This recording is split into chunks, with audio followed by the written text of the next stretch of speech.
Good morning, everybody. Good morning. Hey, y'all. We're not without technical issues, but I think the show can go on. I think most of the technical issues are right here.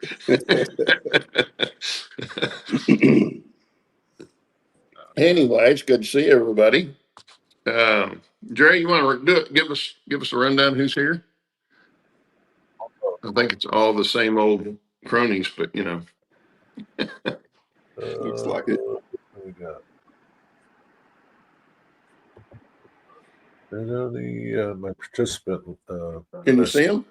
Yeah, it's not doing too good. Lee McCurdy, Gerald Stewart, Grandpa Rouse, Wigwag, Digger Evans, Tom Sateriale, Nashville, Steam, DES, Dave, Bernard, C, and Rob T. Man. That's it. Container Man. That's it. DES or Dave BNSF. That's about it. Don't just James just walked in. Good morning, everybody. Good morning. Well, guys, hope you had a good week. And we got Bill again this week. Yay. Probably won't have you next week, will we? No, I'll be back next week. Well, yeah, okay. Yeah, the So following you're going. the it's going following the week week I'll after. be back in Thailand. Okay. Well, good. And I'm not sure where Steve's at. Steve, if you're watching, pop in chat or something. Let us know you're still breathing. I've not heard from Steve all week. I should have texted him. I've been kind of busy. I did get some more on the railroad taking off, but and been doing some of that kind of stuff. But I'm not gonna bother show you today. I'll save it till next week or something. Hopefully get some more done today. Anyway. Container Man's over Jack Jack's visiting. Yeah, I popped in there this morning to say hi, but apparently everyone was asleep. I don't know. The stream started like 18 hours ago. Yeah. Oh. Well, if they're like me sometimes at the computer, I'll be in here. Brenda will come in and I'll be sitting in my chair sound asleep, my hand on the mouse, sound asleep. So if he can do that with his trains, maybe maybe that was the problem. Anyway. So what's everybody working on?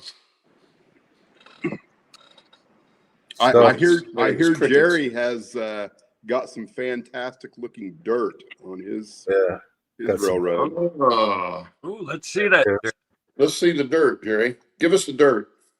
All right, so I'm going to drop out of this, Claude. Drop me down, and then I'll go with my phone over there. Right? Okay. Right. I'll make you big. No, drop me down. Yeah, you'll have to add his phone. Yeah, you got. Are you down? Okay. Hang on, because I'm kind of blocking myself here. Which I'll be able to do it too, Jerry. Okay. Yeah, when you come in on your phone, I can put it on there. Okay. I really won't be able to see chat. All right. So drop me down to the green room on this one. Or no, you're good. You'll be good there. Yeah, but it's I can do it just like that, like he wanted. I don't think that's what he wanted. Maybe it's I think that is what he wanted. I think he wanted to be able to do what he needed to do without being on screen. Yeah, or with reverberation coming from the speakers. Yeah. Okay. Here we go.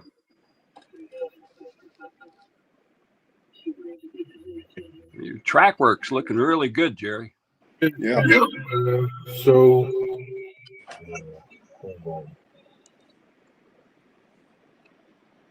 I gotta go mute that because can you hear echoing? Yeah. Yeah. All right, let me go mute it.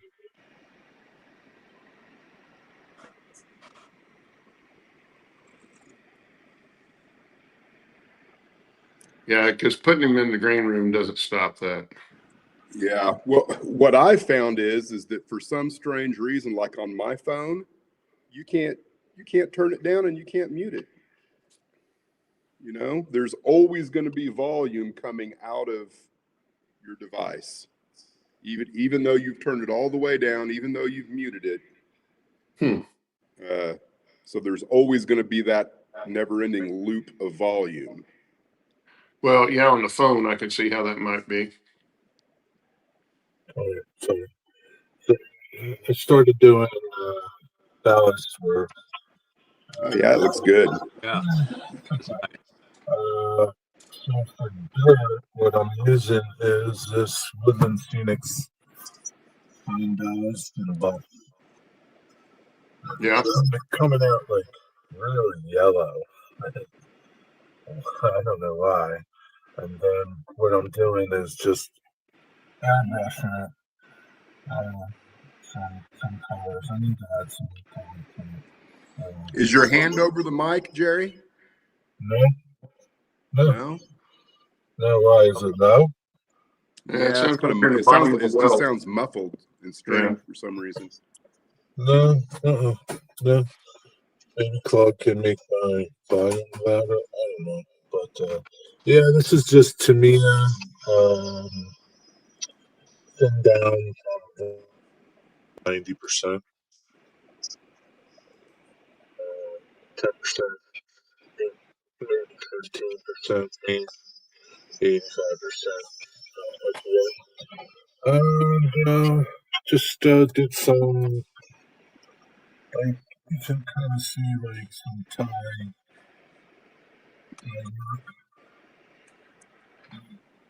Jerry, did you hand paint your ties, or did you use airbrush or combination? Airbrush. I didn't hand paint anything.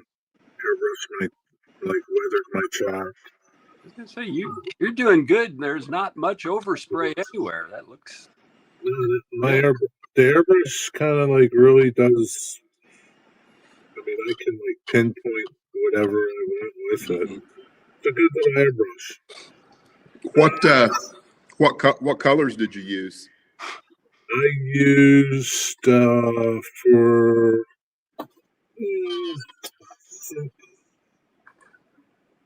the track. My initial color was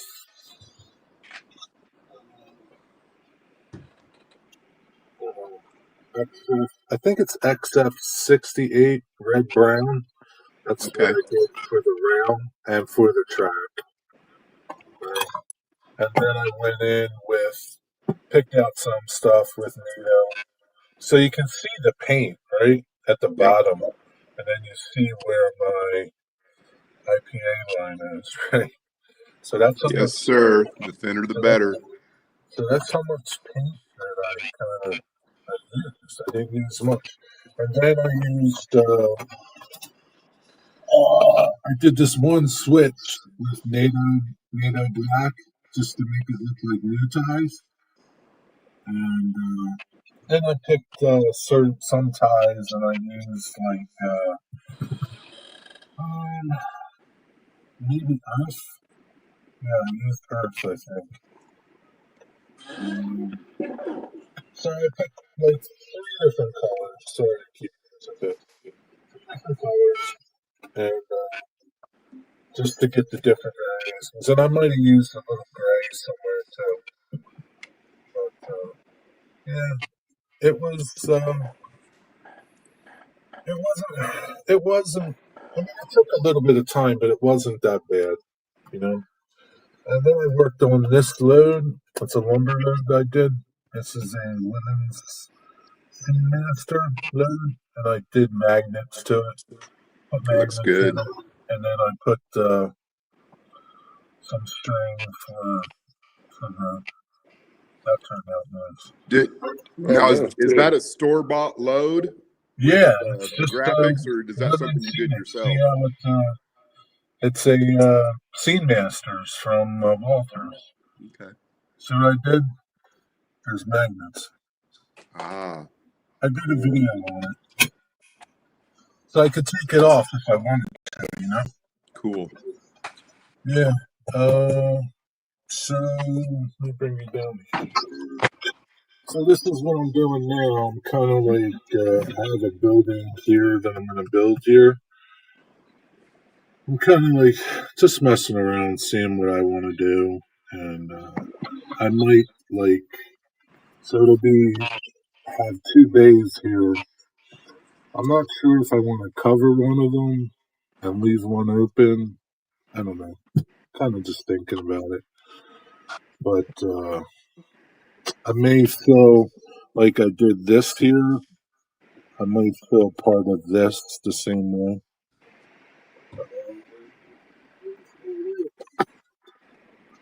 Airbrush, man. If you guys aren't airbrushing stuff, get an airbrush. That is something I need to try. I've not used an airbrush, but I've got a nice one. I've got nice tips. I've got all the stuff. I just need to get off my keister and Yeah, do it one of these days. it's a little learning curve, right? Use good paints, right? And then like use the 2-year paints and Vallejo, things like that. Airs like Vallejo Air or AK Air or thin down Tamiya paint really well with IPA and thinning that stuff down, man. You know, and then if you want to, you can get other paints if you want to start messing with craft paints and thinning them down. But I would say start with Tamiya paint because it's the easiest to thin and you're going to get good results. Sorry about that. You know, you won't get Good recommendation. frustrated. Yeah. Yeah. That's one of Yeah, the big things. that real fine The, ballast works really good for dirt and stuff. yeah. I did the same thing, but I just used their dark brown ballast, Okay. So and it I came didn't out buy about this. the same. Yeah. Came out about the same color as what you painted. So a couple years ago, and geez, it's got to be like 5 years ago. Dwayne over at Dwayne's Fork and Spoon, I had met him. He came out to one of our trolley events out in Pittsburgh, and I met him, and he gave me a bunch of stuff that he wasn't going to use anymore. And so this is ballast from him. But the other ballast that I'm using for my track is Scenic Express Yeah, ballast. I like their ballast. yeah. They've got. Is that the stuff from the Arizona No, Rock? no, it's Scenic Express. They're different than Arizona Rock and Mineral. Okay. Just hold on. This is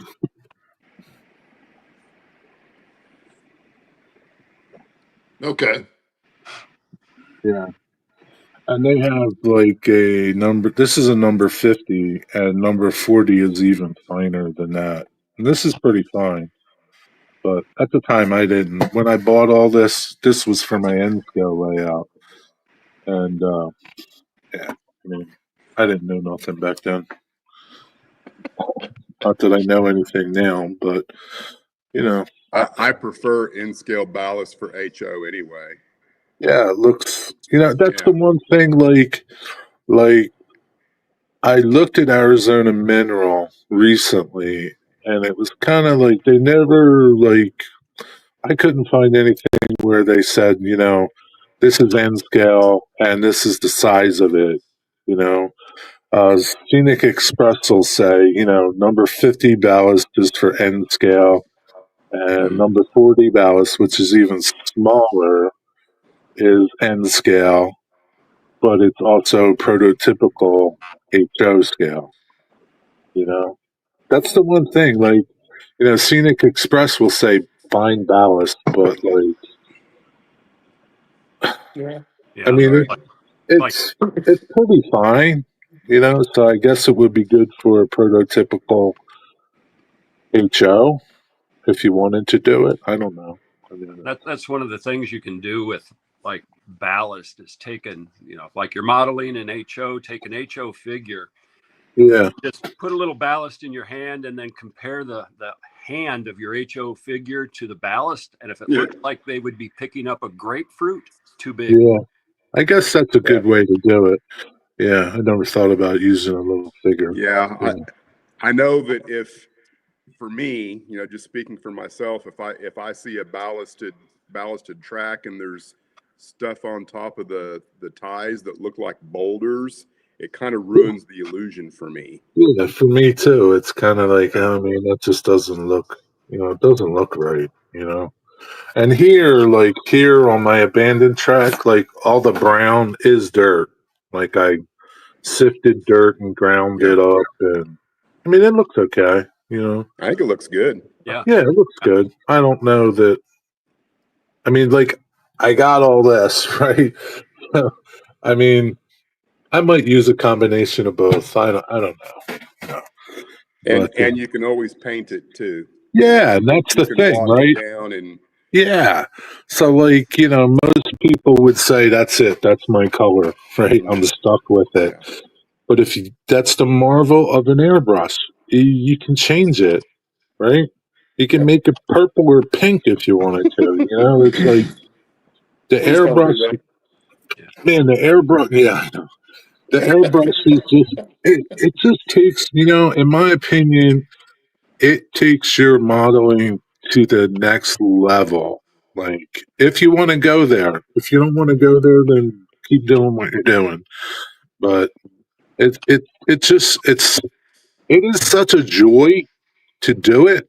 It's so fun because you're creating. You're an artist, but you're not an artist. You know what I mean? It's like Hey, Jerry, it's just yeah, something, since you're doing a fairly small layout, yeah, yeah, and you're doing some detail work, like doing the ties and stuff and some yeah. different Uh-huh. colors, think about painting the tops of your guardrails Oh on your yeah, turnouts, yeah. because those don't get run See? over. Yeah, Oh, yeah, okay, exactly. Those don't get run over, so they okay. wouldn't be shiny. They'd be rusted. Oh, okay. So So think about doing that. I that mean, you could even do it with a brush or something, because it wouldn't right, take right, right. much. No, yeah. So that isn't picking up anything. I thought it would be picking up like something, but I guess it doesn't pick up anything power No, wise. No, No, it's, it just it Okay, pulls the okay, wheels the to make flange for the sure that you frog. go right. into So you would lines be correctly. talking about like this part here, Yeah, yeah. right, and this part here, And yeah, either side of the frog, but now right, not down on your lead in rails there. Those would be, right, yeah, any place a wheel would be running over would be shiny. right. Everything else is Here, going to be rusty. here, the wheel would be running over, so you wouldn't Yeah, paint the frog itself, yeah. but these And you don't, guardrails. Oh, and that's a you good wouldn't go, idea.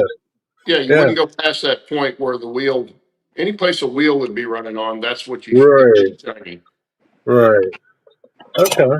Well, you just But took my and modeling. I wouldn't normally say that for somebody who's doing a big Yeah, layout, because that's a lot of work. yeah, it is a lot of work, but But this when you're isn't. doing I'm such a small. So my theory for this is spend time detailing things because you're going to see everything.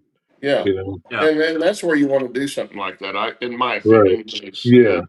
yeah. really Yeah. put Like. some detail Yeah. because it'll really make a difference on what it looks like.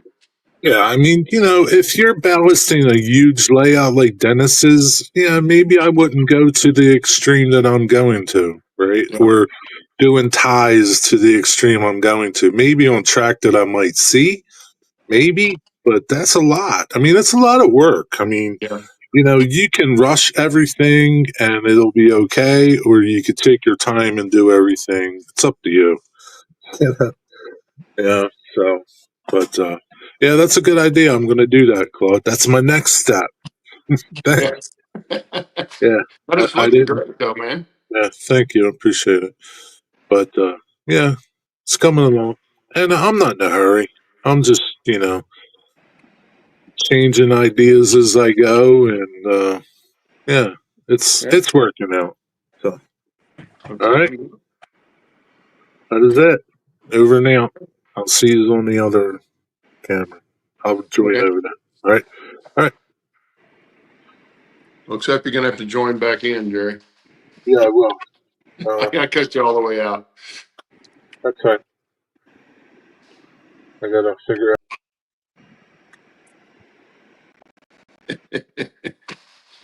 Oh, look at this late now. I don't know what happened. Oh, Dennis is messing around. I forgot he's in as moderator. That was nice. Claude, you were talking with Jerry about, sort of blackening or rusting up the rail guards. This product from Micromark does that. I'm going to try that on the next one. Blacken it, and it conducts electricity and all that good stuff. I'm going to try this because you're right. Doing those would make it look so much better. So this one, blacken it, instantly blackens metal. I'm going to give it a try. Next layout when I get started. But does it work on nickel silver? Yeah, the only thing it says that it doesn't work on is except aluminum and stainless. So who makes it? It's Micromark. It's one of their blacken it solutions. I wonder if that's what like Micro Engineering does with their quote unquote weathered rail. Probably some sort of a electrolysis or electric process like this fluid is that just kind of stains the metal, but it doesn't make it non-metal or non-conductive. Yeah. So what do you got? Well,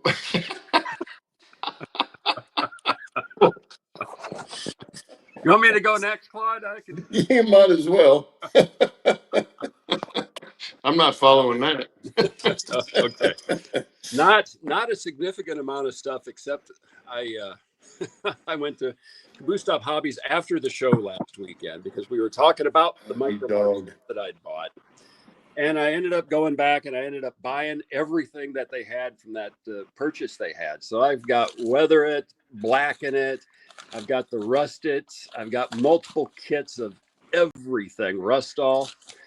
I've got enough stuff here that should last me a lifetime at very little cost, which I'm quite happy about. And I've got like just one of the blacken it, but I am going to try.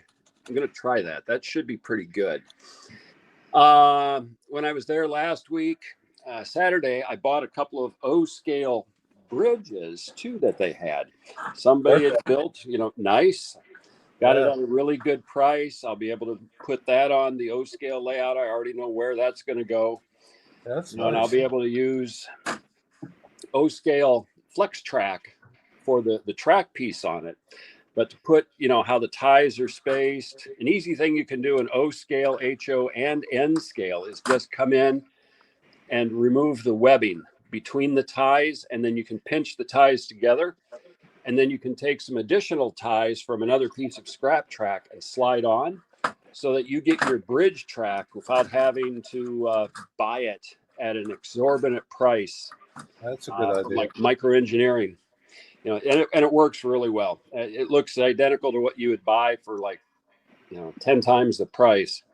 So Bill, on bridge track, the ties are closer together. Seems like it. Yeah, they are. Yeah. And then too, when I do this, I'll put guardrail in along the entire line. I'll just take a piece of flex track, that I'm using for the ties for this, and I'll use the rails to make the guardrails once I get to that point. But that's good. Then I stocked up on the furnace filter material that I use to make trees. So I am finding that Ace Hardware is the place that has this natural air product. And that's where I got these at Ace Hardware that's just near the house. One sheet of these for the style of trees that I like to make, you can make dozens and dozens of trees out of just one piece. So I got two just so that it'll last me for a while. Are you taking some of that back with you? I am going to cut one of these in half and take a piece with me. Yeah, I'm going to take a piece. I've got materials that I can build trees there, doing just the wire wrap method and static grass method. But I'll take some of this because I can make it easy and quick and make them look really good, hardly a whole lot of effort.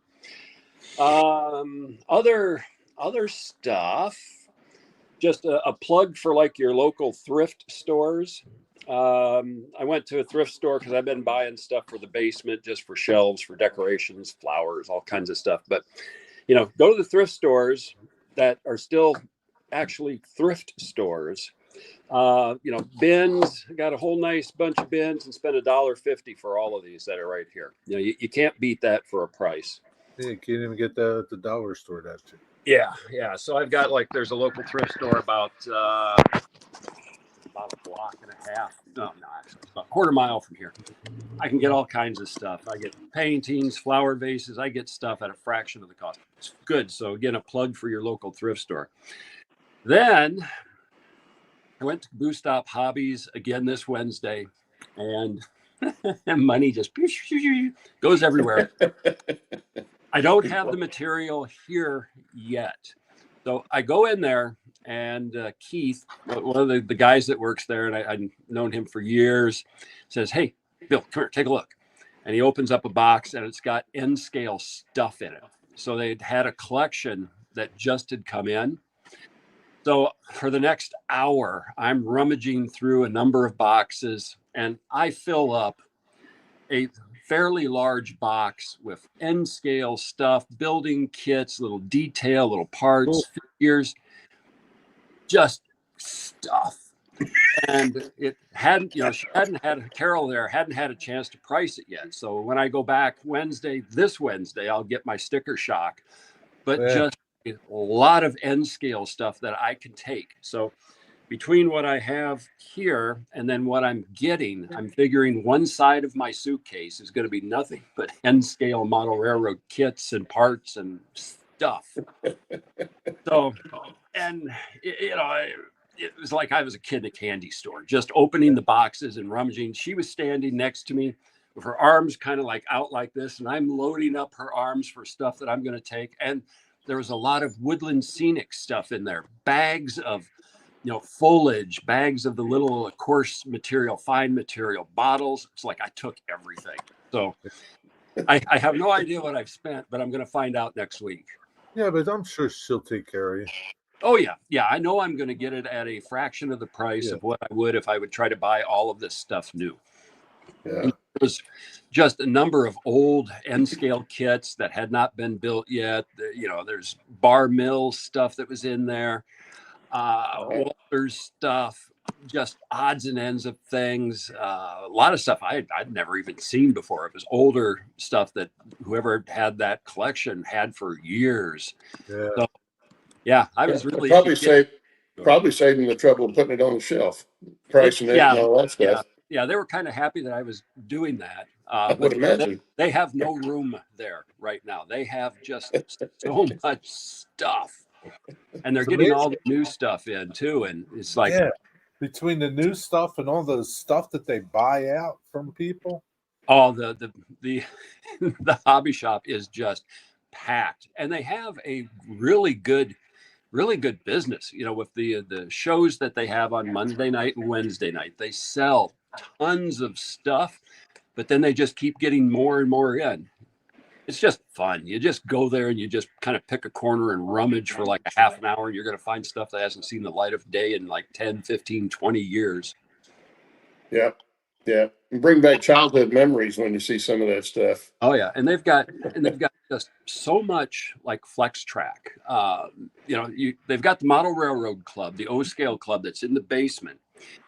You go down the old basement stairs, and before you turn the corner to actually, get that last little flight of stairs to the bottom, they've got like a rack there, and it's just loaded with Flex Track of every scale, 3 rail, 2 rail, N scale, O scale, just an amazing amount of stuff. They've got rooms full of things. They've got storage place full of trains yet, O scale for the most part. And then upstairs above them, they've got a couple of apartments. One apartment is just loaded with train stuff too. Dennis, I saw Dennis's face perked up when you said loaded with Flex Track until you didn't say HON3 and he kind of. I think they do have. I think they actually do have HON3, but you'd have to call them and ask them just to be on the safe side. Call them and ask them, Dennis. I probably should. Yeah. I think it would be worth your time. Yeah, and when I go back Wednesday too, I'll take a look around and just see, because they get a variety of stuff in, and I'll just poke around because I can poke around and if you haven't called them, I'll check too anyway and just see what I can find. Yeah. Yeah, You know, if they have copious amounts of micro engineering HON3 flex track, I would definitely, because I need at least 2 more bundles, maybe 3. I'm not 100% sure, but I've still got all of this, to go up to Hell Gate to do. Oh, okay. I will find out. In fact, I'll right after the show, I'll text Keith at the shop and just see if he knows if they've got any, because I'm pretty sure they do. But yeah, I'll find out and I'll let you know, or or I'll tell them that you're going to be contacting them, and we'll see. But I think you might be in luck. We'll find out. you just Yes, never especially if they have a good deal on it. That's the thing. I usually get mine from Harris Hobbies. I haven't found anyone cheaper than him, but the shipping cost is the problem with Track. Yeah, You're going to pay at least $25. So you kind of need to buy a lot of it at once to make it worth your while. Yeah, like what is I mean, what has been your per stick cost? Like just $6-7. It seems to me like through Harris Hobbies. I'll just look here real quick. Well, it used to be under 5. Yeah, he had to raise his prices. I haven't looked in the last couple of years when everything started getting really expensive. So I'm sure it's gone up too, especially since they changed hands. The company changed hands.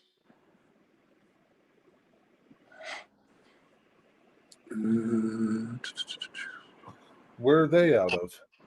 Missouri. No, Harris. Oh wait, who are you? No, not Harris is in Texas. He's just a hobby shop. Yeah, no, that's what I was talking about. Yeah, he's in Athens, Texas, I believe. It starts with an A. That might be right. I think it's Athens. Yeah. Is he popular for your scale? Yeah. And he's got regular standard gauge HO too, but Yeah. he's got quite a bit. Did have quite a bit HO3. He was selling Blackstone from the factory at one point, but of course they're not making anything anymore. Right now, it's about $8 a stick.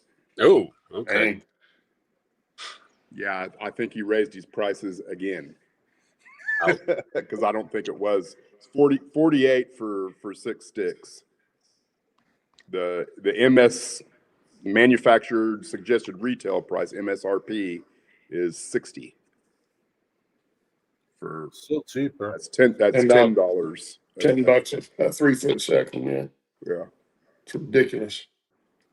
It is. Yeah. What are you gonna do? He's only got Exactly. 6 bundles left, so I kind of need to make a decision whether or not, because the price isn't going to go down, right? Yeah. Yeah. So if they've got it, and you can get it at the old price. That'd be a win. Yeah. I want to say when I first started getting them, they were in the 20, I think it was $28. Something like that. For Yeah. a bundle. A bundle. Yeah. That's why when I bought that bundle of there was 35 pieces, I think, and I got it for $70. So about $2 a stick.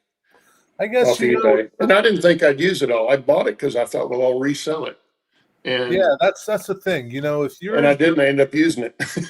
If you're doing a scale like you guys do, where it's a unique thing, it's a niche. Like when you find things like that, man, you just gotta buy it all, because if you don't use it, you can sell it. And well, and you don't know if it's going to be continued, beyond that. yeah. So yeah, you're kind of stuck with. You get a guy like Dennis, right, who's in a bind. He needs it. Basically, I mean, he's going to. Yeah. Now, the hobby shop in Oklahoma City, the last time I was there, they still had quite a bit. It's been there a while. I expect I can probably still find someone to go there, but it seemed to me like I this is just a theory that sometimes, depending on when you buy, you might be able to buy some, I guess for a lack of a better term, factory rejects, because a lot of that track, when I went to form it, would very easily pop out of the plastic railhead spikes, the plastic spikes, which does not normally happen with microengineering. I've had, in fact, I prefer microengineering over Pico any day of the week. Right. For what I do, anyway. Okay, I just texted Keith at the shop, and he said no, they don't. But if he was just looking upstairs instead of downstairs, I'll look when I'm there Wednesday and just check. And if there is anything, I'll kind of have him put aside, let you know.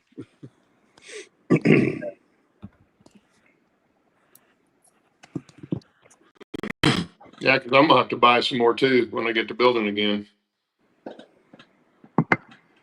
Because all the stuff I've got down has all been ballasted and ground foamed and everything else, and there's no saving it. I mean, there's no way of getting it up and save it. So I'm not even attempting to. You glue it down with something strong? I used in most cases I used caulk. No. But then it's got ballast over it with, that's glued down and all that too. So it just makes it hard to get up and you can't get the ballast off of it. And, I hate working with stuff like that, trying to make it do. If it was a small piece, yeah, I could probably salvage a few small pieces. But the best I'll be able to do is salvage some of the rail maybe and reuse that. But then I don't want a hand spike anymore. That's just takes too long, and no more than it changes the look of what you're doing. Once you paint it ballast, there's not that much difference. Yeah. So it's just a time consuming thing to do. I'm glad I did it on my layout because I always wanted to try it, and it's not hard to do, but it is time consuming, very time consuming. I spent a lot of time because that whole bottom section is all hand spiked. Dennis, how come you don't hand lay your track? No design. Everything that Claude just mentioned. I looked into it. Now, there's a few places I wouldn't mind, like say this mine section here. When that track comes off the main line and goes down in there, and I've got a vignette, whatever, postage stamp scene, whatever you want to call it, where the very photographic area that it might make a difference in the extreme details, I might do that. I have considered doing that. The biggest for the bulk of the railroad, in my opinion, you'd be crazy to hand lay. Well, the biggest advantage scenic wise or view wise for hand laying track isn't the spikes anyway. It's the fact that you can take a long stretch of rail or track and it's got this going on. And you go to Colorado and you watch the narrow gauge trains come down the track, they're doing this and they're doing this because that track is not as stout as what they'd lay on a main line. Yeah. And so those trains are all over, they're dancing down the rails. You don't notice it when you're riding in it. But if you get down the track and watch them come down a long stretch. Yeah, you see them come down a long stretch, they're really dancing around. And visually, when you look down the track, you think, man, how are they coming down that, But that's what you can do with hand spiking narrow gauge rail. I definitely wouldn't do it on an HO standard gauge. Another advantage that, if you're really patient with it, you could do all of your ballast work, all of your detail work on the ties before you lay the rail. And so therefore you could get a really nice looking road bed and then you put your rails on top of it. Yeah. And that would be the way to do it. If you're going to do it, make sure you ballast before you, and do all that work before you put the rail on. Because it's, it doesn't help you to do it after the fact. It's much harder to ballast with the rail in place, in my opinion. But yeah, that was the one thing that I really liked about it, was I could get that it's not quite perfect look to it. And, the locomotives will dance, the models will do the same thing the big ones do. Yeah. And it looks really good, but it takes a lot of time. And of course, if you're not real careful with the spikes, and I found out I was using medium spikes, and really for narrow gauge and code 70 or lower rail, you really need to use the mini spikes, of the really small ones. The problem with that is they don't hold near as well. So you need more of them. You got to spike more. I was spiking every fifth rail, something like that, on each side. And Yeah. but I'm splitting ties and everything else with those bigger spikes. So then you got to go in and replace this, the tie or something like that. But it was fun to do. I enjoyed doing it. It just takes a lot of time. You see this the guys using, what is it, Proto 64 or something? Proto 87. I don't know, tie plates or something.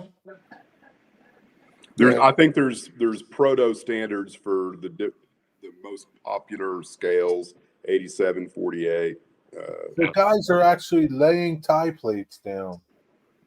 Well, Jeff Otto has a series of products that he's come out, and I don't go in there and look at it all that often, but I see it on Facebook every now and then. Yeah. And the last one I saw was for a crossing, and the tie plates are on a strip of brass. So you got several of them along that, and you put those down, and then you lay your rail on top of that. So all your tie plates are in place.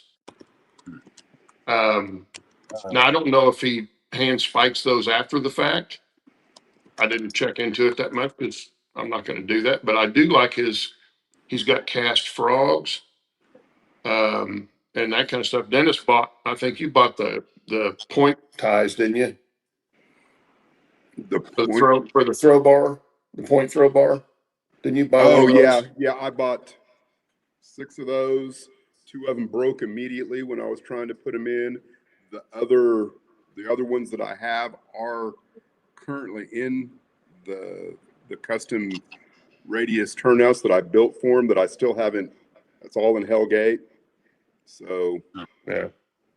But the I tie plates and might buy stuff, some and more. I wish that he would make an oversized throw bar that is not scale, that I could count on being extremely robust, So it don't break. so it doesn't break, and I never have to worry about resoldering again. Something that really worked well. That's my biggest complaint with the fast track stuff is just the other day I had to pull a whole turnout up off of the layout and put in a whole new tie bar because I had repaired it so many times that the tie bar that I originally built with it, the throw out bar, excuse me, I couldn't even do it again. So now when I did that, I also replaced my wire. I was using 0.38 or 0.39 wire, which I don't think helped. I went down to 0.32 wire. So maybe there's not quite as much tension when it throws. I don't know. yeah, that's a sticking point. But I just kind of resigned myself to the fact that I was going to have to go back in and repair those from time to time, because nothing that you move everything that moves like that's subject to breaking eventually. Just like the real railroad. Yeah. Oh yeah, yeah. And So what I'm doing now that I didn't do on, which, I haven't really had to mess with anything here, and this is the first stuff I did. But there's going to be a difference between a number 8 and a number 6, and I suspect a number 4 would cause it's even worse. problems. Yeah, But what I'm doing is right where the solder joint hits the throw out bar with the point is the base of the rail on this side. I go ahead and notch all the way back so that right where that point collapses in on the stock rail, it should allow just a little bit of flexibility that has nothing to do with the solder. That's the theory. I can't prove that it works yet because I haven't done it on very many of my turnouts. The ones I'm going back and having to really fix, that's what I'm doing on. And you're talking about the stock rail, notching the stock rail. No, stock rail's already notched. I'm talking about notching right where, I don't know if I can explain it. Do I have a turnout? Yeah, I did. Hold on.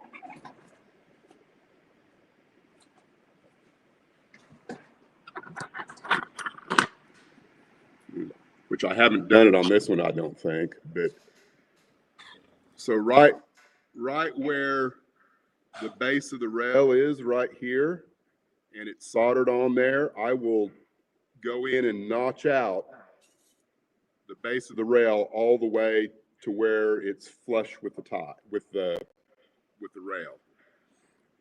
That way, you know, the point can flex a little bit because there's no base of the rail there, and it won't affect the solder as it connects to the point. Does that make sense? I don't know. No, but hang on. Claude has made. Because you've done a It'd video be on right it. here. There's just a little bit of the base of the rail that protrudes out from the point. Oh yeah. So On the inside. I will notch that base of the rail back to where Oh, okay. connecting, Okay. so that this area right here, in theory, can flex just a little bit. You know, where everything else has got the base of the rail. Okay. I got you and now. again, I don't know that that's doing anything, but it seems logical in my mind that part of the problem is that right where it's soldered on that point to the tie, the throw out bar, Yeah. it can't flex. Yeah, you're taking off that inside flange. Yes. As this is already taken off and making the point. On the And back so you're side, you're notching just where the throw bar is. You're notching that off. So now you just got the rails there. I can see where that would work. That's It's a it smaller seems solder logical. joint, but if it doesn't take as much So did it not work? tension both ways, then it should help. Did it not work before, Dennis, and that's why you did it, or you just? Well, you know, we've discussed this, you know, probably multiple different times, you know, on this channel. You know, because the point has to go back and forth. The throw out bar is going straight back and forth. The point needs to twist as it goes back and forth, but the solder prevents it from twisting. So eventually your solder breaks because all of that back and forth over time it's curling on. ends up working that solder in such a way that eventually it pops off. Yeah. So if I've got a notch right here, when it comes back and forth, that point might be able to flex a little bit this way as it goes back and forth. I'm exaggerating, but that's the idea. Mm-hmm. So yes, it works, and it works well for a long time. The only problem with that is over probably a longer period of time, you could actually break the point off. The point, yeah, you are correct. Something that's all metal. At some point, something's going to give. You can't get away from that. The only way you can get away from that is have a swivel on the throw out bar, so that when that throw out bar moves, all you're doing is bending that longer rail, and you're a lot less likely to break anything. And this connection is not going to want to break because it's already on a swivel. But you know, you can't really do that. Yeah. So what Boomer does is he actually drills through the base of the rail and the throw out bar, and then puts a little brass wire in there and connects it that way as well. which I this code 70. There's no way you're doing that. I don't think there's any way you can do that on code 70 because I've tried, and maybe if you had a really good drill bit, but then what I have done is I have done something similar where I will drill down right beside the base of the rail and create a hook, that's just extra beef there, so that when it goes this way, if there's tension going that way, it will help prevent it from going that. But I don't think it helps any at all with the twisting motion that you're dealing with. Yeah, any of that. The best thing to do would be to use hinge joints on all of them, but they just don't look prototypical. Yeah, they don't. But they work much better actually as far as movement on the points themselves. I think they set over better and everything else, but you're right, they don't look prototypical. But there again, anytime you've got something rigid, like what your throw bar is and what your rail is, and you're trying to put them together and then you're moving it, something's going to break somewhere at some point. Yeah. You're not getting away from that. It may Gerald, take 20 years, but it's going to break eventually. That the foil of the PC board has been the issue.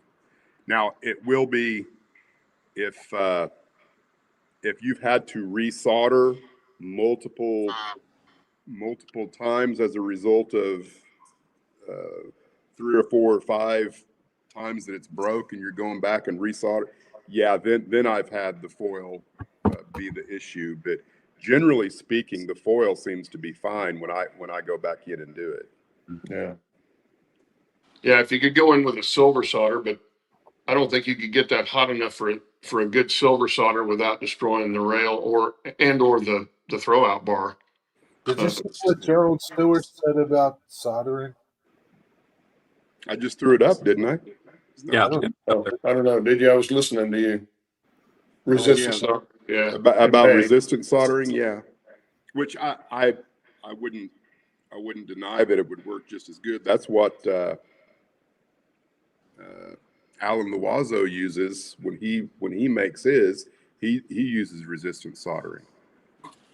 So, and I have considered going ahead and getting one of those, just because I do have some brass that might need a little repair and might have brass in the future that needs to be repaired. I just haven't decided. You will.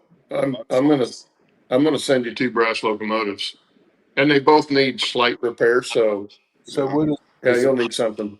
Are the resistant solderers expensive? They're going to be more expensive than a normal one. Yeah. Can you use? I think there's a whole nother learning curve with them as well. I suspect that if you are an accomplished solderer already, the learning curve would be less. That's just a guess on my part, though. Yeah, I've never used one. I have confidence that you'll figure it out. Yeah. But there again, it's you put 2 rigid things up and start torquing them, something's going to give eventually at some point. Yep. And it may take 20 years, it may take two days, but something's going to break. Yeah. You're not getting away from that. It's just the fact that it's such a small movement, and that rail is relatively flexible, but you're still putting torque on that joint. So, it's the longer, like Dennis said, the longer the turnout. If you've got a 12 or a 14 turnout, you probably never have a problem with it in your lifetime. But you go to a number 4, you're putting that much more torque on that because it's so short. Yeah, I'm glad that number 4s don't work for my locomotives. Because I put a couple on mine, and the K27 Blackstones will go through them, but you got to go slow. You got to chug through them. You try to go fast, and they will come off. But it's fun to try and figure out. That's kind of part of it. I think Dennis has got the same love of trying to figure out a problem, how to fix a problem, as much as doing modeling in general. That's the way I am. I was with my airplanes. It's how do I get this to work for what I need it to do? and then figuring that out and getting it to work. Yeah, I've got about a to me, that's a 15-inch lot of problem pleasure right right there. here that I'm going to try and figure out today. Yeah. It was just always that problem, like when I was trying to figure out the bridges on the front of the mountain, and I had that, it was just before I got up in the morning, and I thought, oh, I could do it like that. I could cantilever that bridge. Then I get up and I'm walk in there and I'm going, what the heck was I thinking? There's no way that's going to work.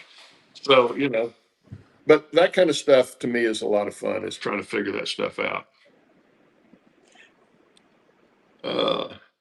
Yeah, I mean, I'm using the solder that everyone recommends, which is the 6040. Yeah, it's a 6040. I can't remember all the stuff on it. Yeah, I've got a great big spool of it. I finally bought. SN60 P40, which is what Fast Tracks recommends and what they sell on their site. Which, The problem with theirs is try you get something different. the problem with theirs is you get like 8 feet of it in that little bitty No. coil for $10 or something. And I did that. paid $40 and got one that I'll never use at all. Out of this, I don't think.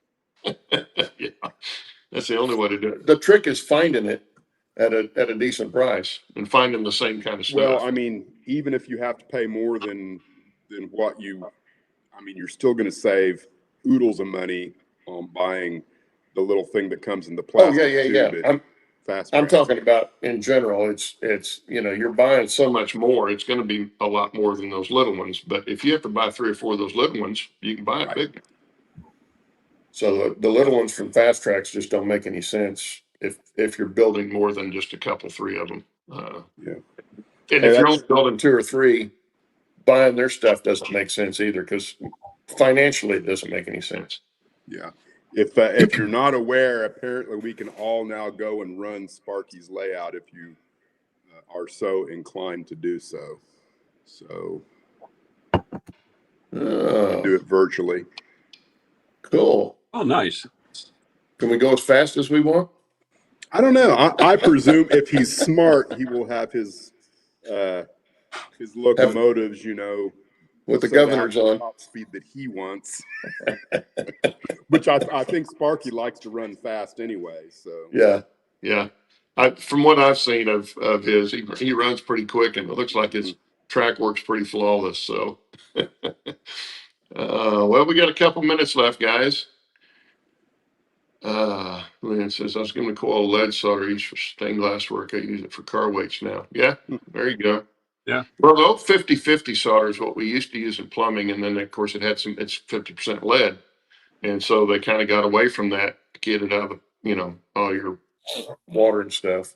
You weren't getting enough lead out of that solder and copper pipes. You probably had more lead in the copper pipe than you had in the solder. But you know how I've heard. I don't remember where I heard it, but I heard that copper itself actually has very medicinal purposes that would have outweighed any issues that the lead would have caused. I don't know the truth, but they quit using the copper mainly because it was so expensive. But it would always, even copper would get pinholes in it and leak eventually because it's a metal, and so it's going to react with the oxygen that's in the water and all that kind of stuff.